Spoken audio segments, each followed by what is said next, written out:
साझा की है। जी हाँ, चंद्रयान 3 अब अपने मिशन मून के और भी करीब पहुंच चुका है। यानी कि हम हिस्ट्री बनाने के बेहद करीब पहुंच चुके हैं और इस हिस्ट्री बनाने के बेहद करीब होने के साथ साथ काउंटडाउन भी शुरू हो चुका है। भारत इतिहास रचने के बेहद करीब है। चंद्रयान 3 की चंद्रमा पर लैंडिंग की उल्टी गिनती शुरू हो चुकी है और अब से कुछ घंटों के बाद भारत उस कीर्तिमान को हासिल करने जा रहा है जिसका उसे सालों से इंतजार था। देर रात चंद्रयान 3 ने प्री लैंडिंग ऑर्बिट के लिए दूसरी डीबूस्टिंग पूरी कर ली है। यानी अब चंद्रयान की चंद्रमा से दूरी महज कुछ किलोमीटर ही बची है और जानकारी के मुताबिक लगभग 25 किलोमीटर ये दूरी बताई जा रही है। यानी कि बेहद करीब चंद्रमा के चंद्रयान 3 पहुंच चुका है और दूसरी बार की डीबूस्टिंग वो पूरी कर ली गई है। डीबूस्टिंग का मतलब ये है कि स्पीड कम करना, क्योंकि याद होगा आपको पिछली बार तेज स्पीड की वजह से चंद्रयान 2 की सॉफ्ट लैंडिंग नहीं हो पाई थी। अब की बार कोशिश यही है कि सॉफ्ट लैंडिंग सक्सेसफुली करा ली जाए।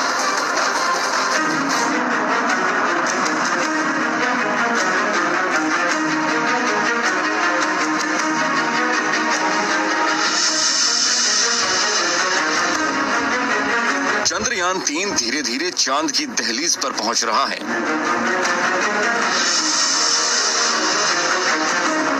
चंद्रयान 3 बाजी मारने के करीब है। चंद्रयान 3 ऑर्बिट चेंज के बाद डीबूस्टिंग के जरिए चांद के नजदीक पहुंचा और देर रात प्री लैंडिंग ऑर्बिट के लिए उसने दूसरी डीबूस्टिंग भी पूरी कर ली। यानी चंद्रमा के करीब एक और कदम। अब चंद्रयान 3 चंद्रमा की कक्षा में दाखिल होने को तैयार है। बस सिर्फ चंद्रमा पर इसकी सॉफ्ट लैंडिंग का इंतजार है।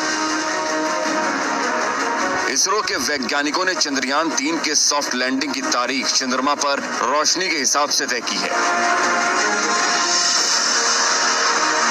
दरअसल 23 अगस्त वो तारीख है जिस दिन चंद्रमा पर दिन की शुरुआत होती है। एक चंद्र दिवस पृथ्वी पर लगभग 14 दिनों के बराबर होता है, जब सूर्य का प्रकाश लगातार मौजूद रहता है। चंद्रयान 3 के उपकरणों का जीवन केवल एक चंद्र दिवस का ही होता है। ऐसा इसलिए है क्योंकि वो सौर ऊर्जा से चलने वाले उपकरण होते हैं और उन्हें चालू रखने के लिए सूर्य की रोशनी की जरूरत होती है।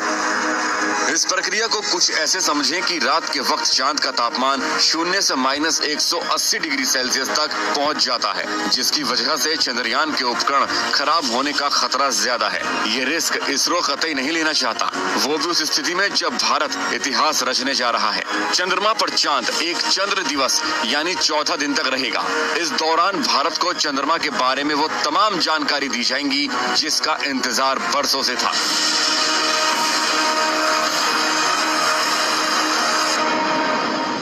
इम्पैक्ट क्रेटर्स क्या होते हैं?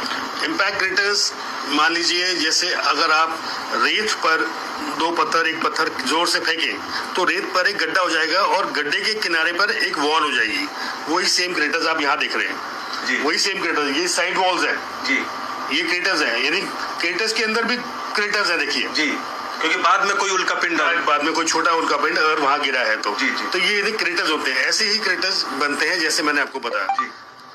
ये हर साइज के होते हैं। इतना ही नहीं, वैज्ञानिकों का ये भी दावा है कि चंद्रयान के चंद्रमा पर रुकने का समय 28 दिन भी हो सकता है। लैंडर विक्रम और रोवर प्रज्ञान चार्ज करने की उच्च तकनीक से लैस है। चांद पर -180 डिग्री सेंटीग्रेड तक ठंडक होती है। ऐसे में मशीन को गर्म करना जरूरी है, जिसे देखते हुए बैटरी चार्ज करने की व्यवस्था लैंडर और रोवर दोनों में की गई है। वैज्ञानिकों के मुताबिक चंद्रयान 3 चंद्रमा से महज 30 किलोमीटर ही दूर है। अब मॉड्यूल को आंतरिक जांच से गुजरना होगा और सॉफ्ट लैंडिंग के लिए सूरज के निकलने का इंतजार करना होगा। इसरो ने ट्वीट करके जानकारी दी है कि चंद्रयान 3 का दूसरा और आखिरी डीबूस्टिंग ऑपरेशन कामयाब रहा। डीबूस्टिंग चंद्रयान को एक ऐसी कक्षा में ले जाने के लिए धीमा करने की प्रक्रिया है जहां चंद्रमा से दूरी 30 किलोमीटर है और अधिकतम ये दूरी 100 किलोमीटर है। चंद्रयान 3 तय रफ्तार से लगातार आगे बढ़ रहा है। 23 अगस्त को चंद्रयान 3 को चंद्रमा के साउथ पोल पर सॉफ्ट लैंडिंग करनी है। लैंडर विक्रम सेंसर्स की मदद से लैंडिंग की मुफीद जगह तलाशेगा और रफ्तार को कम करने के साथ ही उधर चंद्रयान चांद की सतह पर अपना कदम रखेगा। इधर हिंदुस्तान इतिहास रचेगा।